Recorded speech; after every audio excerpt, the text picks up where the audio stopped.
Welcome back, everyone, to the 2-on-1 Fast Break podcast. I'm Sean Kennedy, joined alongside our NFL handicapper, Dan Erda. Dan, how you doing tonight? I'm doing all right, but once again, we're in rebound mode after a less than solid week.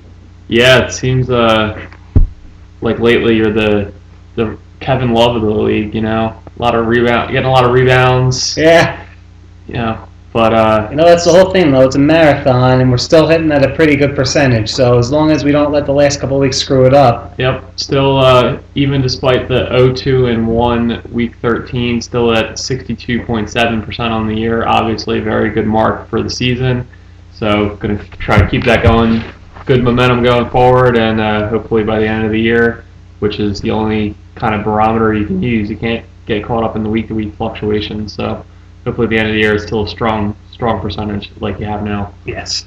So the lines are getting tricky and trickier. So I'm not necessarily gonna stop making plays. I'm gonna still make plays every week, but there's not going to be a forced number of plays, as you'll see this week. Yep, it's the don't make plays just to have action, as I think you've preached a few times this season. Just it's all matter. It's all a matter of whether you want to be a sports investor or a gambler. And I don't want to be Kenny Rogers. I want to make some money. You want to know when to hold them, know when to fold them. Yep. So let's go on to cover those Week 13 plays from last week. We'll recap those. As we mentioned, 0-2-1 on the week. The one push was the Rams game, which you had at +10, and they were 10-point on the losing side against San Francisco in a 23-13 game. What did you see from that game, Dan? Yeah, I mean, the one thing that scared me all along was I was still wagering on Kellen Clemens to put up some points, and he was not able to do that until the very end. Actually, I got lucky here. They threw like a last-second jump ball touchdown pass to Brian Quick just for this push. It was a backdoor push. It was a backdoor push, which I'll take. I mean, you could argue that I probably shouldn't have been losing in the first place because for some reason Jeff Fisher decided a fake punt from his own 20-yard line was a smart idea. It worked last year. It did work last year, but even in that case, it might be in the other coach's mind that it's in your playbook. There's no element of surprise there. Yeah, you lose the element of surprise. But when you're in the situation the Rams are in right now, I guess what do you have to lose? So I'm not too upset about that. This is one of those fun. It's the David theory that all the I love the David all theory. the analysts support nowadays. Where if you're heavy underdogs, you got to take those high variance risks, and a fake punt in your own zone certainly falls in that category. Although I'm not sure the long snapper running the ball up the middle is the play that would be most likely to get that, even if you're on a fake punt. Yeah, much like the Lions trying a fourth down fake field goal with their 170-pound punter. Maybe not the best personnel to have. As funny as kicker touchdowns are, it might be something that coaches should try to stay away from. Yeah, use the personnel that's accustomed to being put into a situation. So if you're going to do a fake, maybe have it be a running back doing the run on the fake punt, or make sure you have a backup quarterback. Maybe like a defensive, a real fast guy or something, whatever. This is one of those really, really fun games where, depending on what you got the line at, this line came out at 10.5. It wasn't there for very long, but it came out at 10.5, went to 10. I nailed it at 10. And it went down, down, down. Actually closed at 8. So this is one of those fun games where, depending on when you got the line, you could have won, lost, or pushed with either side. Yeah, and just really stressing the point that you have to be on top of things early in the week, get on the better side of those line movements. It really does make a difference over the course of a season, even though you think, what's the difference? What's a couple points? What's 10.5 or 8? It really does make a difference. So. And again, the key number is in the play there at 10. Exactly. Like, I'm not necessarily gonna not make a play if it goes up from 3.5 to 4.5, but when you talk about 6.5 to 7.5 and 9.5 to 10.5, those key numbers in football, 3, 7, and 10. Got to always make sure you're on the right side of those. Yep, certainly makes a huge difference, and they did in that contest. So the other action last week, one of those losses was the New York Jets. You like -1.5, and they didn't even come close. No, they barely scored 1.5 points in this game. Yes, they doubled that total, getting 3 as they lost to Miami 23-3, and I'm surprised they even got 3 points. The Jets are unbettable right now. I even like the spot a lot against the Raiders with Matt McGloin coming in this week. Matt McGloin playing on a road game, probably a little overvalued with how he looked in the Thanksgiving Day game. But even now, the Jets are unbettable with the way their quarterback situation is. You don't even know if it's going to be Geno. I think they said they're going back to Geno, but 1 or 2 more interceptions. We could be with Matt Sims again. They're just a mess, and they're not a guarantee to score any points on any given week. No, I agree they should go back with Geno. Like, what do they have to lose at this point? Yeah. Matt Sims. Yeah, at least Geno's the young guy who they drafted high who can use the reps. Matt Sims is not ever going to be. Right. I don't even necessarily think he's a backup. No, and Geno's shown flashes this year, but certainly not consistently enough that you can have any sort of confidence in the Jets at this point. Did you like what you saw out of Miami in that game, or was it just, hey, they're facing the Jets? If you keep getting the ball back over and over and over, eventually you're going to do something. You're bound to score some of those. There was actually one. They with like a minute and a half or like a minute and 50 seconds left in the first half. They had not scored, and were debating on whether to go for a touchdown or kick a field goal, and they decided to go for the touchdown and missed. And even then, they ended up with 2 field goals before the half ended.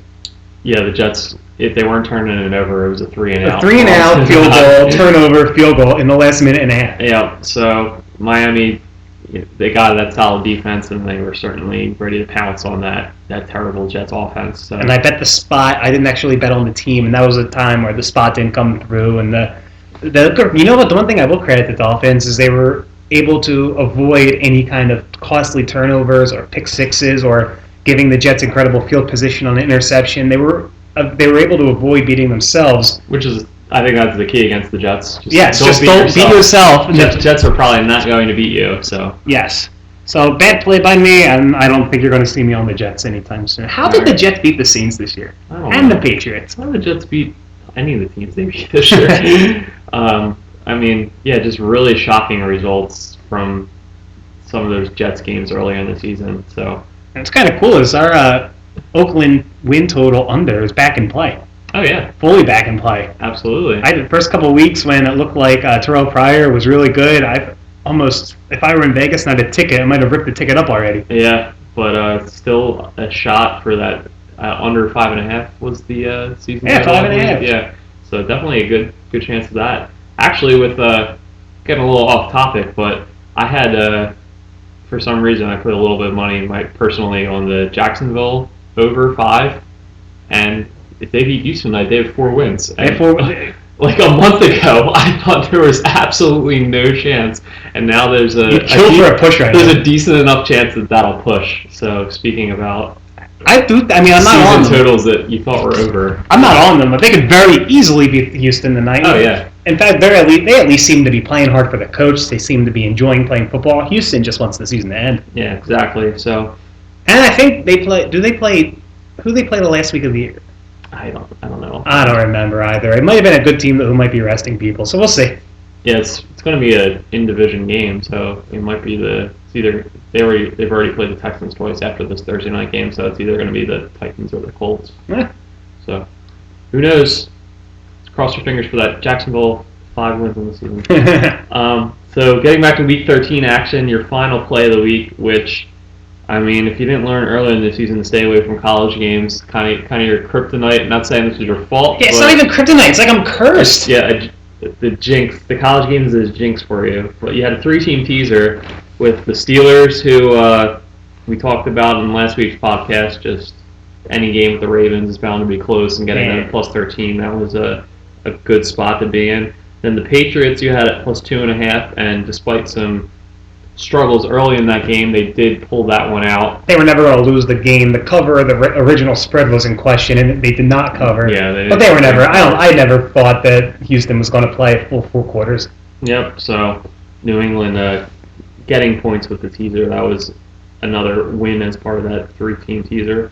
But the third leg. That New England game didn't even matter because on Saturday we were witness to one of the most exciting, improbable finishes in college football history, and that was the Auburn 109-yard return off a missed field goal with no time remaining in regulation to upset Alabama and knock off the number 1 team in the country. What a disgrace of a game that was. First off, Alabama should have covered the 10 points, let alone... They missed 3 field goals even before the 3 field goals at the end of the game. And they were so down on the kicker that they went for that 4th and 1 and did not get it. Right, which would have put them up 10 with a few minutes left. Yeah, and then you saw what happened, man. If they played that game 100 times, I think Bama wins 90 times at least. I was at a loss for words. The funny thing on Twitter is everyone was like, "Oh, what a crazy finish," but it didn't really affect the point spread. No gamblers lost any money because they weren't covering anyway. Well, anybody that had Alabama as part of a moneyline parlay. Exactly. The teasers and the moneyline parlays were the ones that got screwed. Yeah, I'm sure there's plenty of people. Like, a lot of people love betting those favorites and throwing them in moneyline parlays or whatever. And I know that Bill Barnwell did a write-up on why attempting that 57-yard field goal was not actually a bad decision. Yeah, it's mathematically, I heard, I think it was on Mike and Mike, they said that in those situations, a 57-yard field goal is made 26% of the time. A Hail Mary in that situation is only going to be converted 2% of the time.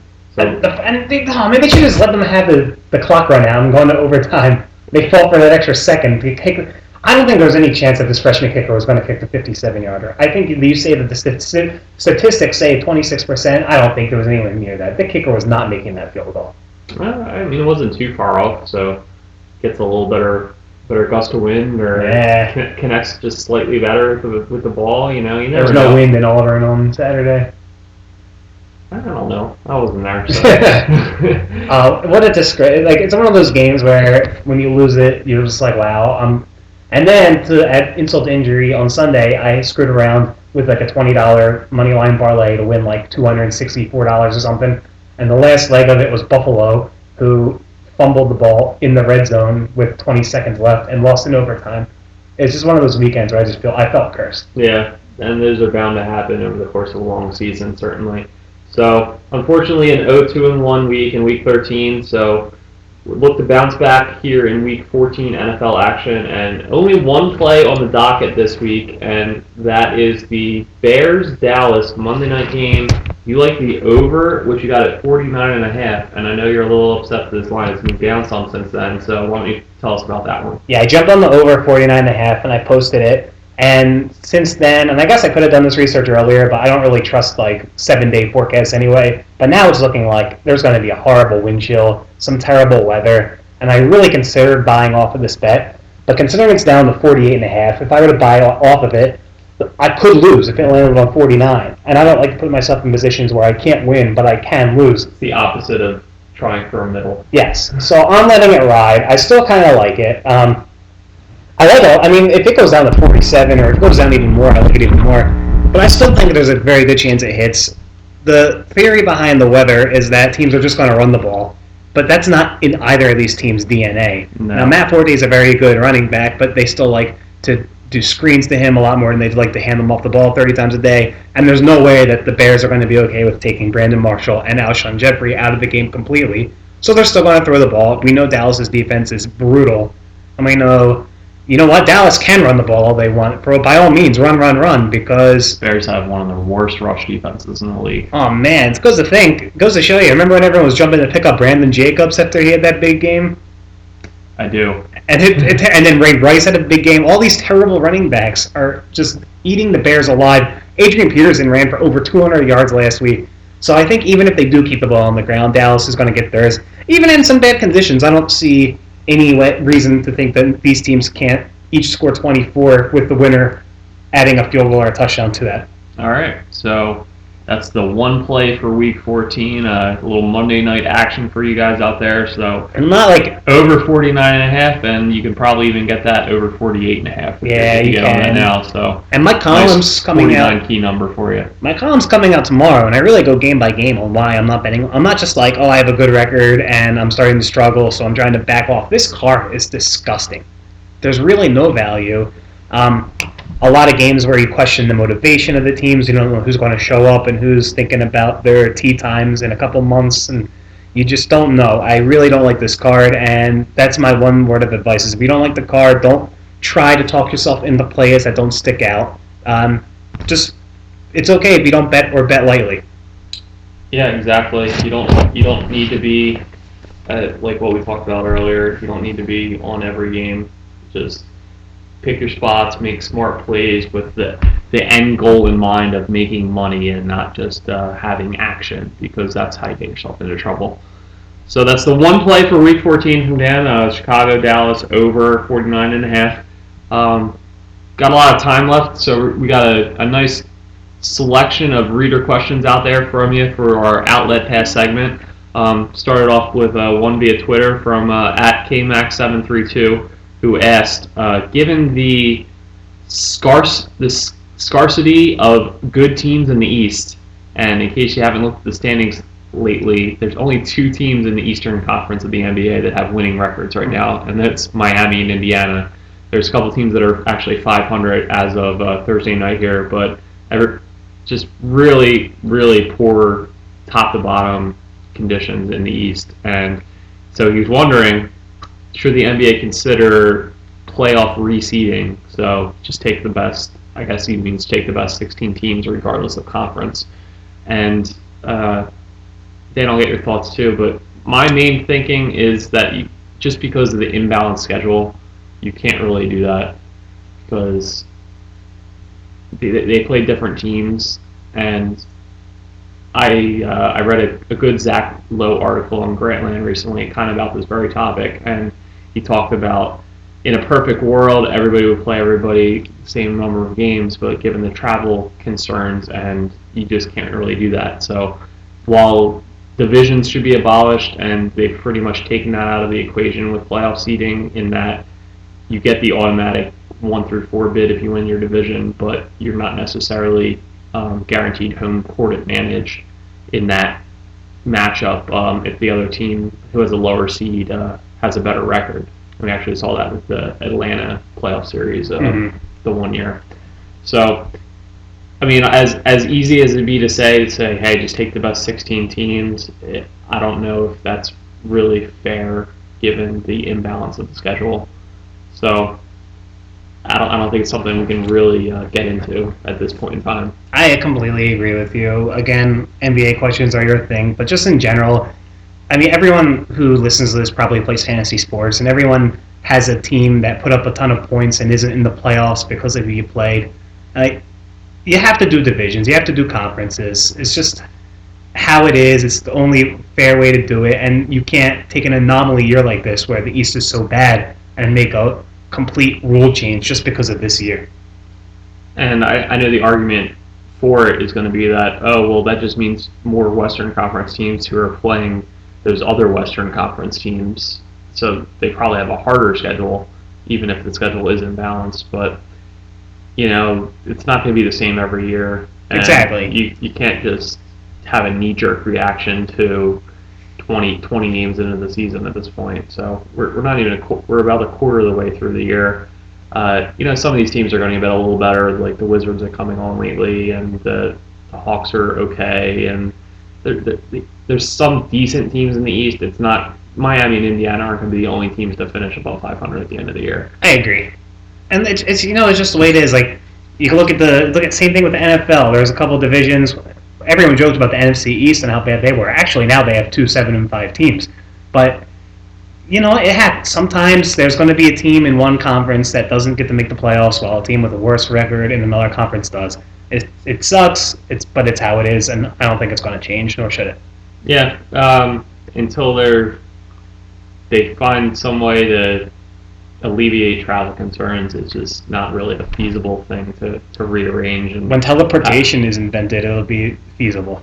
Or they have a bullet train that gets you across the country in an hour or something, But that, the technology isn't in place right now. So until then, I think the current system pretty much has to stand. And that's that. So thanks for the question. Moving on to some Facebook questions we received. Dan, why don't you start off with those? First question we have is from Anthony Pedersen, who has asked questions before. He seems to be a loyal follower of our stuff. And he's talking about a topic that's kind of been one of the talking head buzz topics this year. And that is, does a coach make a quarterback, or does a quarterback make a coach? With Nick Foles having all of the success, with Chip Kelly, guys like Russell Wilson, Colin Kaepernick, these guys are tied in with their coaches pretty much. And it seems like the big discussion on the radio, on ESPN, is who makes the other better in most cases. Well, I think you have to look beyond just the stats and kind of look at what the guy is doing out on the field. So in Nick Foles' case, it's pretty obvious that a lot of his success has to do with Chip Kelly's system because he's hitting guys, and sure, he is doing a great job recognizing and making the right reads and seeing who's open and getting them the ball quickly. But it's Kelly's offense that just has these guys wide open. But then you looked early in the season, Mike Vick wasn't hitting those guys. Those same guys were open, but he didn't have the accuracy to make those plays. So while Chip Kelly is creating those opportunities for Foles, he's also taking advantage of it. So, at the end of the day, you need both a good quarterback able to execute within the coach's system, and the coach has to both work to the strengths of this quarterback as well as have something in place to ultimately help the team succeed. I agree. This is a classic. This is a classic topic that what talk radio has become and what ESPN has become, because people want to talk about Russell Wilson does this, Russell Wilson can keep plays alive, and he'll scramble and make incredible plays, and Pete Carroll looks good. But the truth is, a good you could take the best coach in the world and put him on Jacksonville, and he's not going to win more than maybe two more games than they've won this year. And you could go ahead and you can take Peyton Manning and put him on a bad team, and they might only win one or two more games. Bottom line is, you got to have first off, a coach and a quarterback have to be 100% trustworthy of each other. They have to be on the same page, and there has to be talent. So not RG3 and Mike Shanahan. Exactly, yeah. I mean, that's exactly what I was thinking of when I was thinking of a talented quarterback and an overrated coach. Yep. But they got to go hand in hand. You got to have a coach that can build the system to the quarterback's strengths, and the quarterback who has to be good enough to execute that coach's vision. Exactly, and Nick Foles is a great example, because he is not the kind of quarterback that people thought Chip Kelly was going to have a lot of success with. But Kelly was able to tinker his system and tweak it so that the parts that fit Nick Foles' strength are what they're using. And arguably, it's better than what it was with Vic, and it's better than what it would be with a running quarterback. Because as much as I don't subscribe to the theory that running quarterbacks will never win a Super Bowl, I think it's completely ridiculous. I think it's asinine. I think it's people's way of working around a race issue that they have within themselves by saying running quarterbacks instead of black quarterbacks. But the one thing that is true and will always be true, running quarterbacks are going to get hit. Yeah. And I never want to see a team in a spot where they're cruising to the playoffs, having a great year, and a quarterback decides he wants to get 15 yards instead of 10, takes a shot to the head, and boom, backup's in for the rest of the year.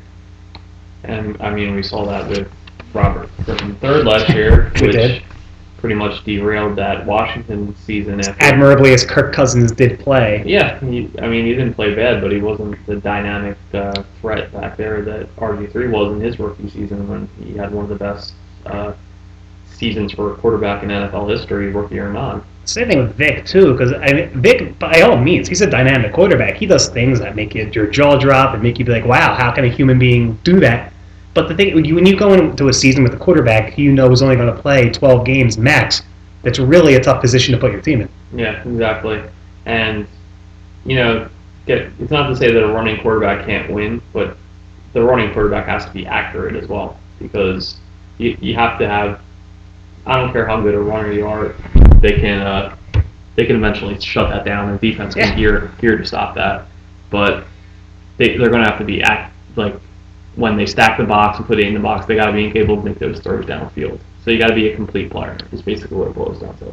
So again, we've gone off topic, which is good. That's the point of these discussions: is to take one topic and lead into the other. But bottom line, and I know this sounds like a cop-out answer, but there has to be a little bit of each. The coach can't be a complete buffoon, and the quarterback can't be Blaine Gabbert. It has to have a guy with skill, a guy who buys into what the coach is selling, and it just has to be almost like they know each other like the back of their hand. The coach knows exactly what the quarterback's going to do, and the quarterback knows exactly what's expected. Yeah, and I mean, just one final point we saw last year: Drew Brees lost Sean Payton.